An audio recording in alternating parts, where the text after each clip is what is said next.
Namun Nabi Shallallahu Alaihi Wasallam lebih memperhatikan kepentingan umat. Di antaranya ada juga orang-orang fakir dan miskin. Alih-alih memberikan privilege kepada keluarganya sendiri, Nabi menyerahkan beberapa orang pelayan kepada orang-orang lain di dalam masyarakat Muslim. Tetapi di sisi lain, Nabi mengajarkan Fathimah doa atau zikir untuk dibaca di malam hari guna mengurangi kelelahannya. Diriwayatkan Fatimah tidak lagi merasa lelah setelah dia mulai mewiridkan bacaan ini. Sampai hari ini, kaum muslimin mempraktikkan bacaan yang sama. Segera setelah solat, umat Islam akan melafalkan Subhanallah 33 kali, Alhamdulillah 33 kali, dan Allahu Akbar 33 kali. Kemudian diikuti dengan La ilaha illallah wahdahu la syarikalah lahul mulku wa lahul hamdu yuhyi wa yumitu wa huwa ala kulli syai'in qadir. Tidak ada Tuhan selain Allah, tidak ada sekutu baginya, miliknya segala kekuasaan, dan baginya segala pujian. Fathimah selalu hidup dalam ingatan kita. Ada perbedaan antara tradisi Sunni dan Syiah mentangkut Fathimah. Ini terkait dengan kronologi ketika dia dilahirkan.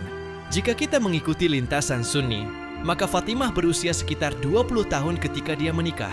Jika kita mengikuti lintasan Syiah, dia berumur 10 tahun saat menikah. Isu ini juga bakal menyinggung sosok Aisyah, sebab dia juga menikah pada usia yang masih muda. Sebetulnya ini tidak hanya berkaitan dengan Aisyah, tetapi ini adalah sesuatu yang agaknya menjadi ciri khas zaman. Saat itu orang tidak ingat persis masa seseorang dilahirkan, karena semuanya dilihat dalam lensa retrospeksi. Masyarakat menilai seseorang berdasarkan ingatan saja. Seringkali orang hanya menerka-nerka ke belakang kapan si fulan atau fulanah dilahirkan. Meskipun demikian, perpecahan tumbuh lebih dalam dari sekadar soal disparitas usia. Di kedua sumber Sunni dan Syiah, kita menemukan banyak pujian untuk Fathimah. Menurut sumber Sunni misalnya, kita menemukan hadits Bukhari dan Muslim ucapan Nabi Shallallahu Alaihi Wasallam, Fathimah adalah bagian dari diriku, barang siapa yang menyakitinya, maka ia telah menyakitiku. Kita tidak akan menemukan posisi Sunni yang memusuhi Fathimah. Namun di sisi lain, kita mendapati dalam sumber-sumber Syiah bahwa Fathimah dianiaya dan bahkan dizalimi oleh sementara pemimpin terkemuka umat yang kemudian dikenal sebagai pendukung tradisi Sunni. Jadi ada perbedaan pendapat seperti ini. Semua diskusi ini menyoroti perlunya kita saling memahami. Penting bagi kita untuk kembali ke sejarah, melihat sumber-sumbernya, dan mengakui ada hal-hal yang masih agak kabur. Beberapa hal dilakukan oleh orang-orang yang sudah tiada. Kita memohon agar Allah mengampuni siapapun yang melakukan kesalahan dan mendamaikan hati semua muslim. Kita adalah salah satu tubuh umat Islam di seluruh dunia, dan kita melihat betapa muslim hari ini terbelenggu dan terkepung.